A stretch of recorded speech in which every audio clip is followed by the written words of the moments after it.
Hey guys, we gotta make that money. $92 billion waiting.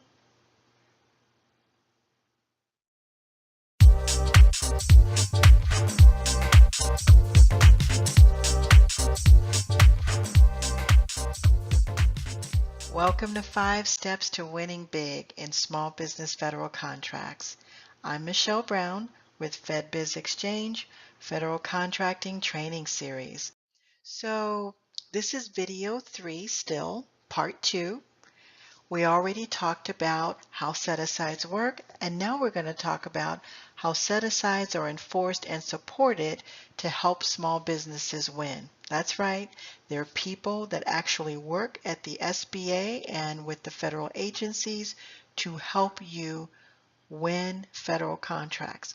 And I'm going to talk to you about those folks, what they do, and how you can use them when you need them. So these are the people required to help you as a small business, help you win. So as you can see on the screen, first there's you, and then up at the top there are federal agencies, and then there's the SBA. Well, the federal agencies, that's where we want to get all the money from. That's where all the contracts come from, obviously. But they work directly with the SBA in the systems that I talked to you about earlier to make sure that they're doing what they're supposed to be doing and that you're getting your share. And the way that they do that is every federal agency, I mentioned this a little bit, every federal agency has a small business specialist. As a matter of fact, they have a few. Some of them have 3, some of them have 2. Sometimes they only have 1 if it's a small baby agency, but for the most part, those people are there to help you. They are there for you. So their job is to make sure that you feel comfortable with the agency, the process. You could actually go and visit them. A lot of times they won't introduce you to the contracting officers, but I tell people to understand who will do what.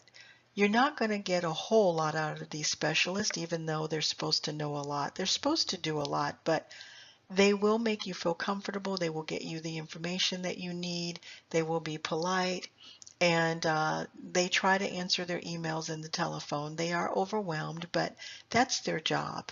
They have a lot of people calling them. They're like the gatekeepers for the contracting officers, even though I can tell you how to get around that.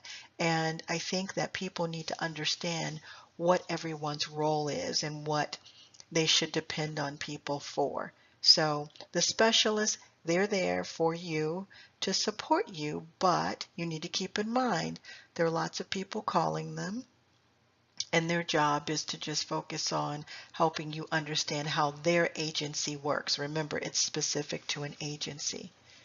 And then there are the contracting officers, the contracting buyers, federal buyers, whatever you call them. Some people call them KOs, some people call them COs. I call them COs, mostly contracting officers, and I also call them federal buyers. Those are the folks that you're trying to get to. But they're also very busy. And I will tell you, you can market to them. I believe in marketing, but I believe in spending more time on your bids and understanding the business that you're trying to get with these agencies. And I've learned over the years the best way to talk to contracting officers is to bid, because there are a few ways that you can get in to see them. If you lose, you could always ask for a debrief, and I'll teach you what that is. I mean, it's just very quickly, it's like a protest. Excuse me, it's not a protest, but that's another way you could get to talk to the contracting officer. But it's like a meeting for you to discuss why you did not win. And to me, those are like golden nuggets. That drop in your lap. They're going to know you. I mean, sometimes they don't like to do them, but they know they have to, and they don't mind doing them. But if you bid 2 or 3 times with a federal agency, a federal buyer, they get to know you and they know you're serious. So, and like I said, you could bid the second time and you could win. You could bid the first time and you could win. You could also ask for a debrief even if you do win. It makes a lot of sense. That's the marketing that I feel people should focus on.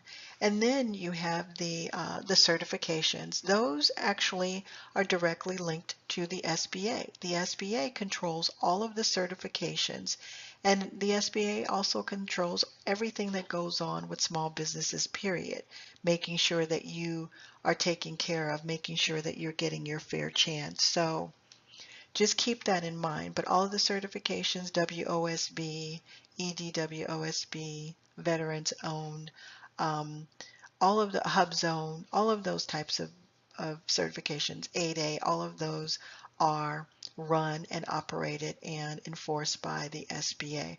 Remember, the SBA is the watch over for the federal agencies. Okay? And then you have what we call BOSses, BOSs. Now, unless you're in the 8A program, you won't have anything to do with any one of those, but BOSs are business development people for companies that get into the 8A program. And then PCRs. PCRs, you will definitely and should definitely make use of them.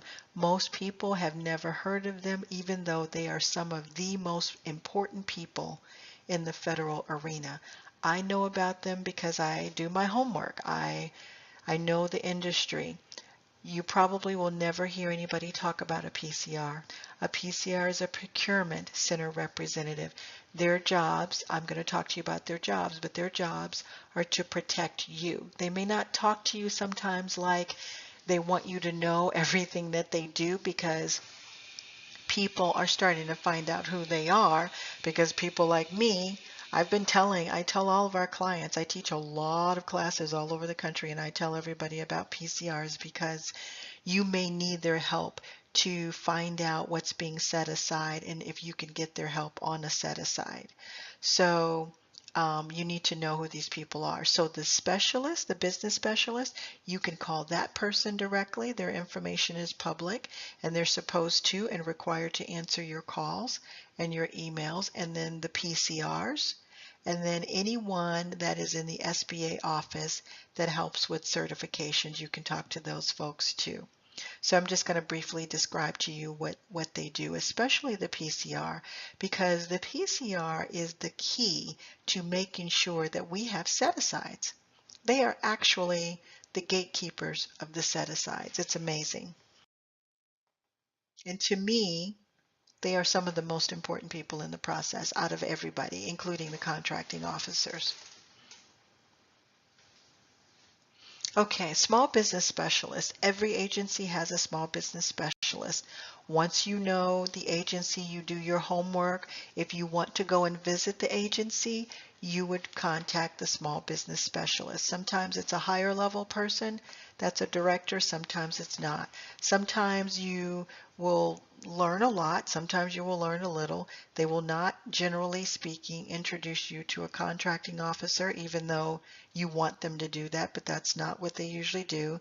They think the contracting officer will get mad because the contracting officers are very busy, but that's their job. So, try not to worry about how these people feel. They all get a salary and a paycheck because of people like you and me. So this is their work. This is what they do.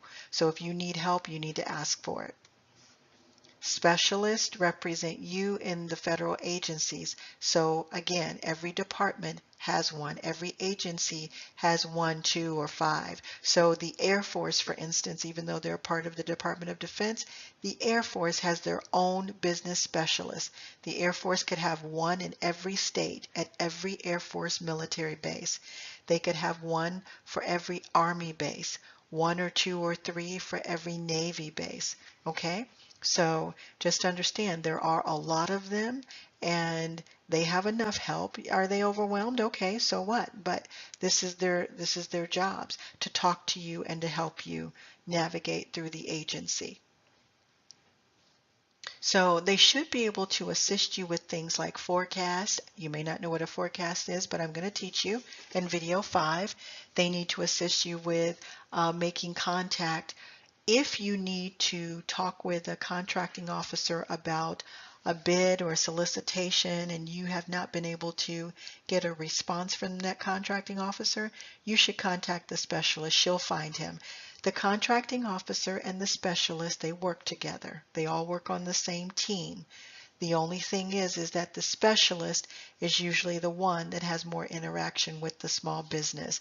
The contracting officer, buyer, federal buyer, they have more connection with you during the process, during the bidding process. Or if they have what we call an industry meeting, you might see them at one of the meetings or something like that, and you can introduce yourself.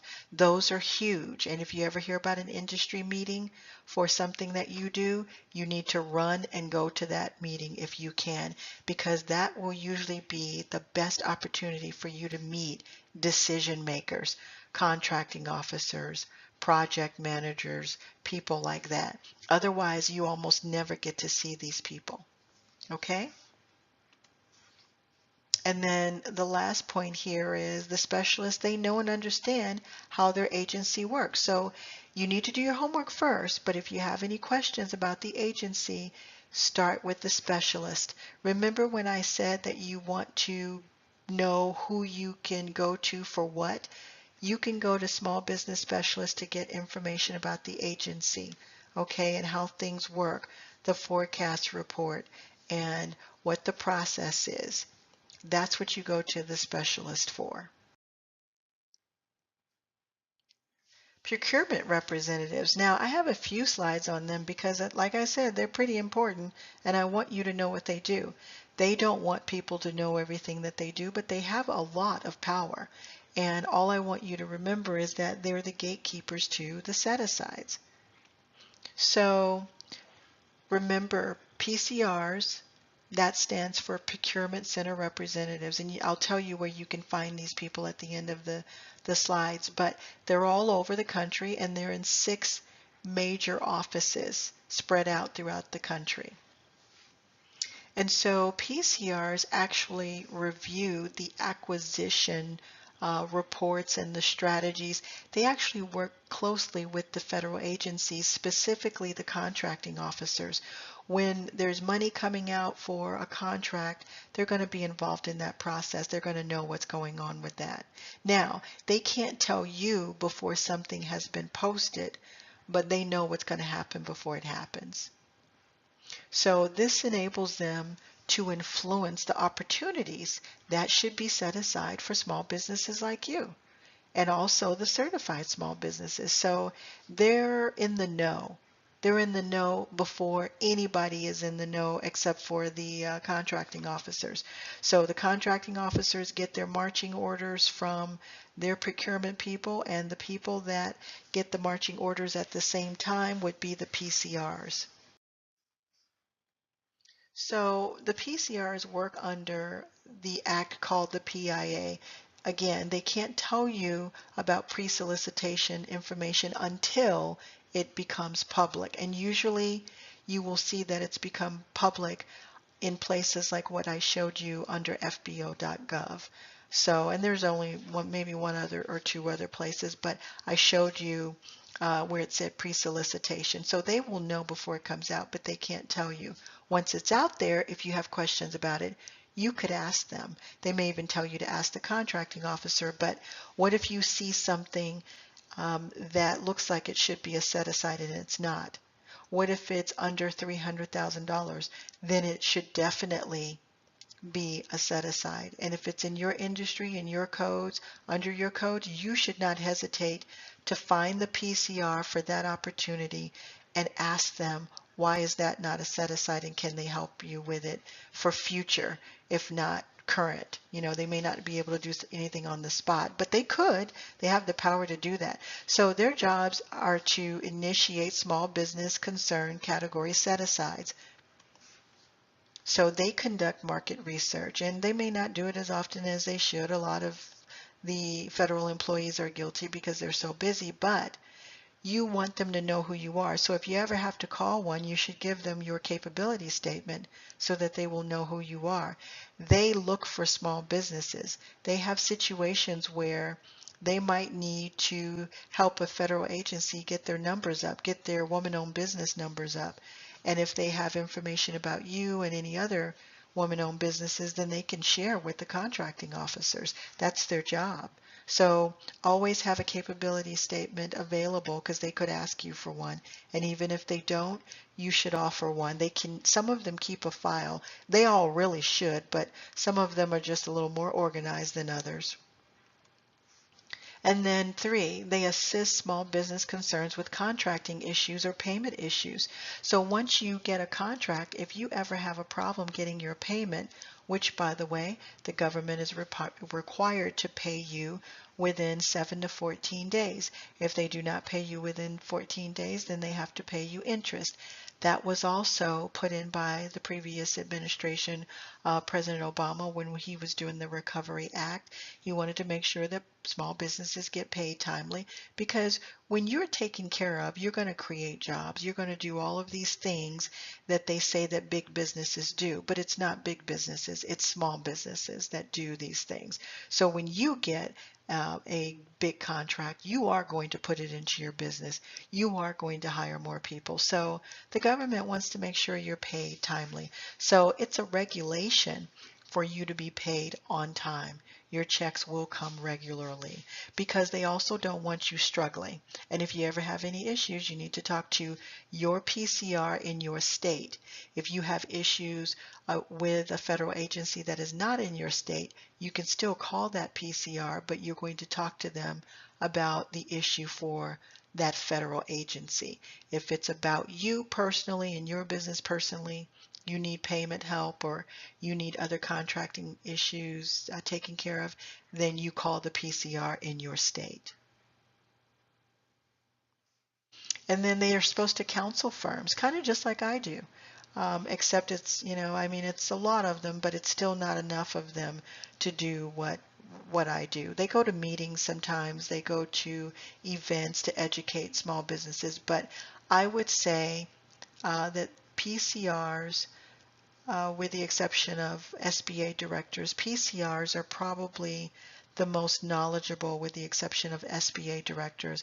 They're the only ones that I would consider that they know as much as someone like me because they do it 24/7. But the SBA directors of the different regions and locations, of course, they're very well educated on processes and procedures and regulations. That's how they got there. But you won't usually be talking to them unless you're going to one of their events or something like that. But PCRs, that's their job, to help you. So take advantage when you need it. Get your information together first. Don't just call them. You could just introduce yourself, send them an email or something like that, but understand that they are very powerful and they are there to help you. And then they also advocate for the breakout of items that may be under full and open competition. Remember, I mentioned that sometimes you may see something under full and open competition, but it belongs as a set aside. They could help you with that. Or maybe it's only full and open competition because contracting officers said, we never see any veterans that bid on these, so we just made it full and open competition. Well, the PCR could say, well, that's not true. I have some small businesses that are veteran owned. I have some small businesses that are woman owned. So that's why you want them to have your information, your capability statement. You never know when it might come in handy.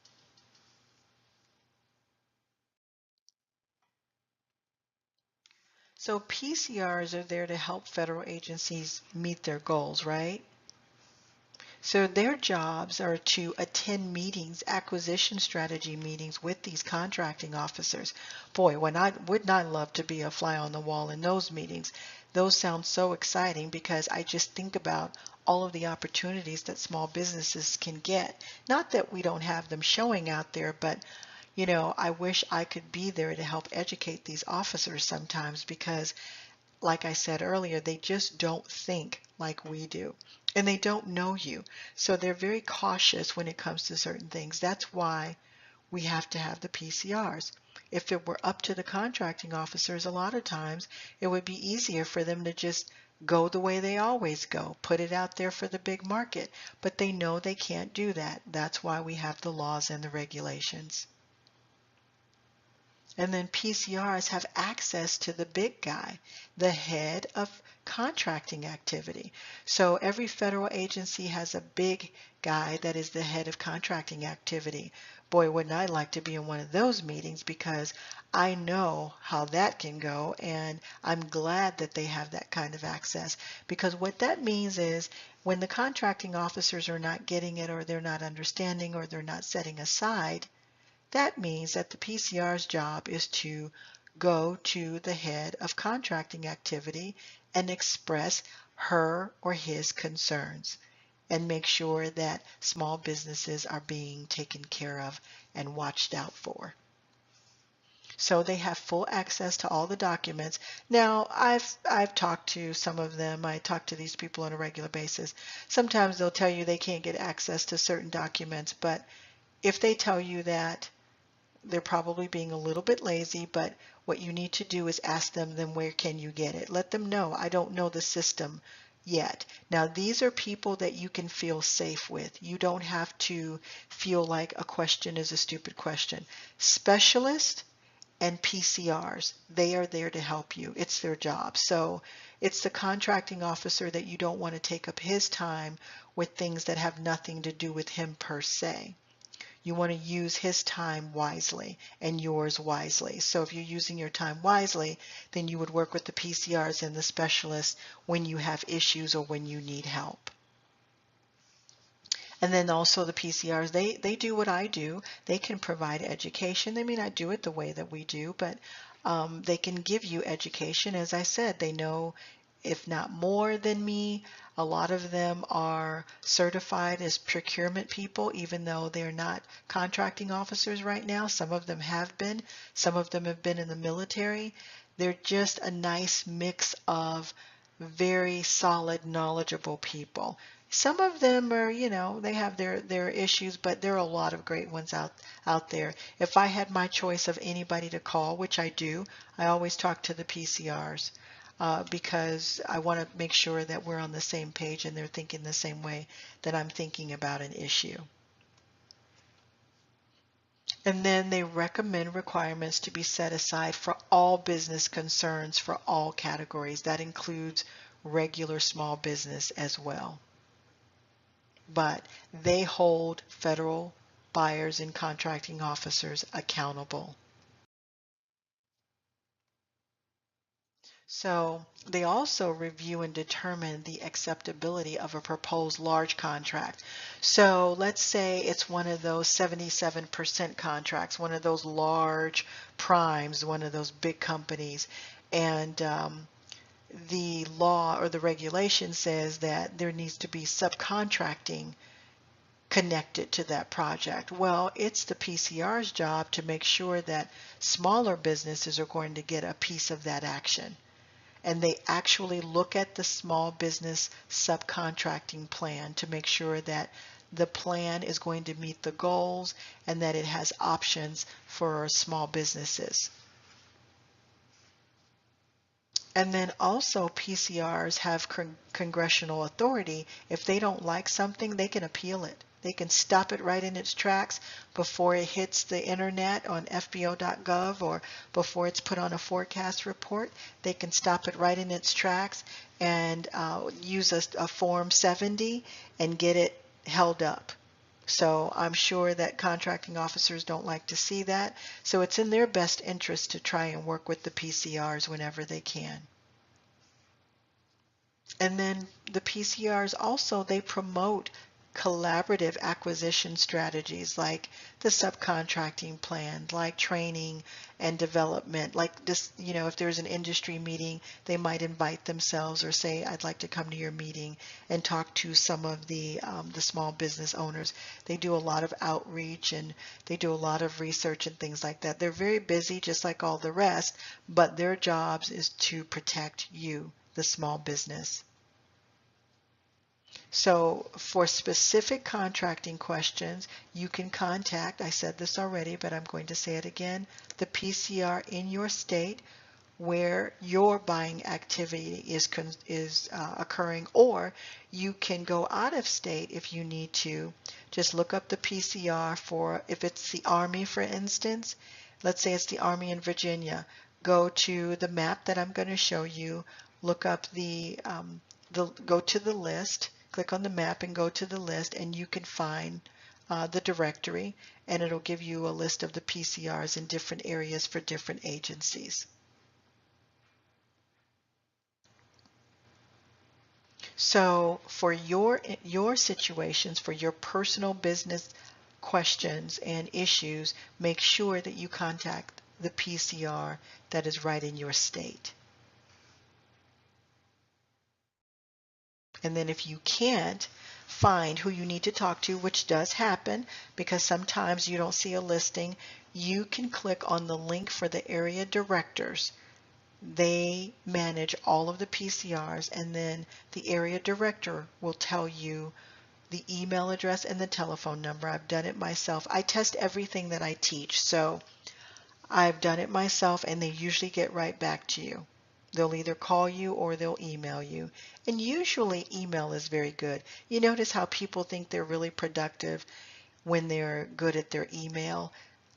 I've always noticed that people that answer their emails right away, for me, I always think to myself, you must not be very busy because I can't answer my email like that because I have other projects and my time is managed a certain way. So, but, I mean, they get a paycheck. So part of their responsibility, they feel as though if they answer their emails timely, then they're doing their jobs. But that's good because we get what we need.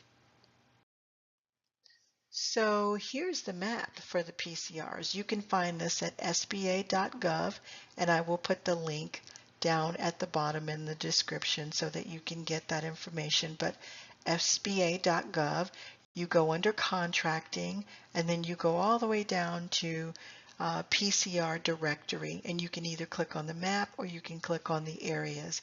But if I were you, I would just start by clicking on the map so that you can find your own PCR, and then later on keep this bookmarked so that when you need to get to PCRs for other areas, you can just click right on the book link. So you go to sba.gov, you go to contracting, and then you go to the bottom and search for PCR, and then you click on the PCR directory. And also the area directors are also listed. So if you can't find the right PCR, you will definitely find a boss, a director. So isn't this great? I mean, it's great to know that we have all this money out there waiting and all of these contracts that have been set aside. It's wonderful, right? Well, it's wonderful, but there's one little problem, one little big problem. Small businesses are missing billions and billions of dollars in federal contracts because they're not bidding. I kind of gave it away, throughout this video and the other video that I'm a little bit concerned about us not doing these federal contracts and bidding on them, but we're missing out when we don't respond, when they're trying to set aside. Federal buyers must spend the money, so why shouldn't it be you? Why aren't small businesses going to get their share? I know some of it is because of not understanding what to do. So there are many small businesses that are winning, and I'm actually going to do some videos and presentations about that so that you guys can see what's happening with small businesses out there. We're going to do some analysis of some companies and show you how some of these companies are winning $5–10 million a year. But they're consistent and they are winning. So I want to show you some of that. It's very exciting. And then when small businesses are not bidding, the contracting officers are assuming that you guys can't do the job. They're assuming they don't think like you. They don't know that it's just very overwhelming. They know their process is overwhelming, but isn't that interesting how people can always see for other people, but they can't see for themselves. So they think everything's okay for you and that you could get this done, but they don't understand that it's just as overwhelming for you if you don't know a system or if you don't have the information. And the SBA actually treats you guys that way too. They have a lot of information out there, but you don't have time to decipher through all of that information. You have a business to run. So that's why I'm here. to help you because I love what I do. So, but that's my job to know. Not that it's not your job to know. You have to get the information. If you want to play in the game, you have to know the rules to play. You can't hate the players. You got to learn the game. It's as simple as that. You really do have to learn the game. But if there's someone that can help you learn it better and faster and get you to the point, which is what the SBA is supposed to do, then that's extremely helpful. That's why the SBA is there. But we all know how government is, and I don't work for the government, so I can do this. I can help you. I can walk you through it. So federal buyers do not set aside, if they do not set aside in an industry, then it's because they don't have a reason to. You have to give them a reason to set aside. Again, they have to spend the money, but if they don't see people out there looking for the contracts, they're not going to spend the money with you because they don't see you out there to spend the money in that area with small businesses. So they might just make it a full and open competition contract, which is what we don't want them to do. Set-asides only work when federal buyers see small businesses bidding on current opportunities. When small businesses do not bid, the contracts go to large companies. It is as simple as that. So if you don't go get it, somebody else will. And I think you should go and get it. So my goal, our goal, is to help more small businesses win. That $92 billion is no joke. And then you know what? There are small businesses out there winning, but it's the same ones over and over and over again. And they're not going to share with you, not too often. Every once in a while we get people that want to share, but they're doing great. They figured it out. Once they figured it out, they kept doing it. So my goal is to help you, help small businesses win big. So let's start winning. That's all we got to do is get in there, be committed, start taking the steps, and the next thing we know, you're winning. So thank you for watching. This was part 2 of video 3. I will see you in the next video. Please leave me your comments and let me know what you're thinking. Let me know what you need training on and ask questions. I just want to hear from you. Leave your comments down below and don't forget, sign up for fedbizexchange.com. List your business in there. We're getting ready for 2018. Thank you for watching and see you in the next video.